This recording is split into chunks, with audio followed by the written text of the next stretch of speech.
پاکستان آج اپنا قومی دن منا رہا ہے۔ اس دن سے پہلے پاکستان کے وزیر اعظم عمران خان نے دعویٰ کیا ہے کہ پی ایم مودی نے انہیں مبارکباد پیش کی ہے۔ ایک ٹویٹ میں عمران خان نے لکھا ہے کہ انہیں پی ایم مودی کا پیغام ملا ہے۔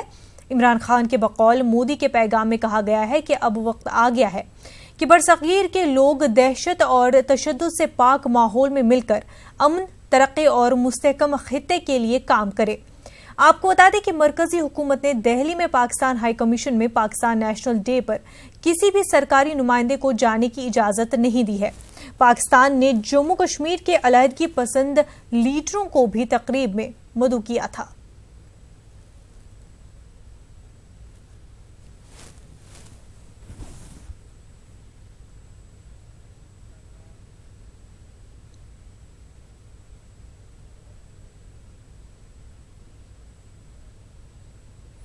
امریکی صدارتی الیکشن میں روس کی مداخلت سے متعلق رابرٹ مولر نے حتمی رپورٹ اٹارنی جنرل کے حوالے کر دی ہے۔ Attorney general William brass report کا جائزہ لے رہے ہیں۔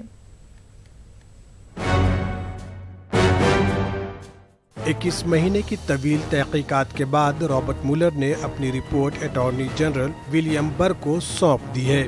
صدارتی انتخابات میں روس کی جانب سے مبینہ مداخلت اور ڈونلڈ ٹرمپ کے ساتھیوں کے روس سے ممکنہ روابط پر یہ رپورٹ مبنی ہے۔ اس تحقیق کا سایہ ٹرمپ کی صدارت پر رہا ہے۔ حالانکہ تفتیش کے دوران ڈونلڈ ٹرمپ تفتیش کاروں کے سامنے حاضر نہیں ہوئے، ان کے وکلاء نے تفتیش کاروں کے سوالوں کے تحریری جواب دیے۔ 21 مہینے چلی تفتیش کے نتیجے میں 34 افراد کے خلاف سنگین جرم عائد کیے جا چکے ہیں۔ ان میں وہ 6 افراد بھی شامل ہیں جنہوں نے ٹرمپ کی صدارتی مہم کے دوران خدمات انجام دی تھیں۔ ولیم بر کا کہنا ہے کہ وہ رپورٹ کا جائزہ لے رہے ہیں۔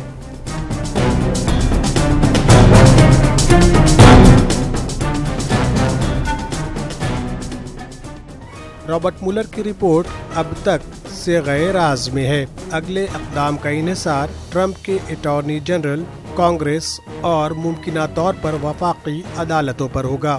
ابھی یہ واضح نہیں ہوا ہے کہ آیا رپورٹ کو جاری کیا جائے گا یا اسے کانگریس کے حوالے کر دیا جائے گا۔ Bureau report, news 18 Urdu.